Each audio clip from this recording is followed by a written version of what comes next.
when I was younger, you think of things like Friends and how there's same-sex relationships and that, but they're not necessarily shared in a positive light all the time. And so whenever it was shown, it wasn't something that was aspired to be and that you wanted to be part of that community. And I think as I've gone through my teens,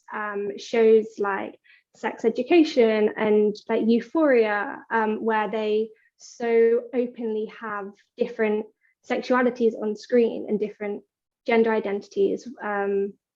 that even just slightly has kind of made you feel more confident to be able to be like, yeah, I identify with her, or I identify with this relationship, rather than having to always sit and watch something and be like, I don't see myself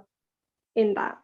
People come from different sort of family backgrounds as well, and I guess if there's no LGBT people within a family, or that it's not talked about within a family, that actually, although the family are the closest people to you, the survey found that maybe young people felt, I think it's around about half, felt that they couldn't turn to a family member, or even that they might even get a negative response from a family member, which kind of shows, doesn't it, how far along we've got to go in terms of this conversation. Yeah, no, definitely. And I think it's such a generational thing around acceptance of different sexualities, and that, even my parents' generation, for example, although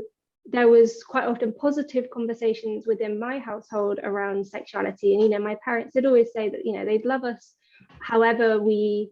identify with, or if we ended up with a boyfriend or a girlfriend. Looking like to my extended family, which you then end up with grandparents, and a generation again in which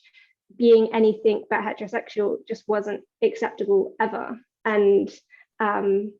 it's quite often those thoughts and those kind of attitudes are still stuck within those generations.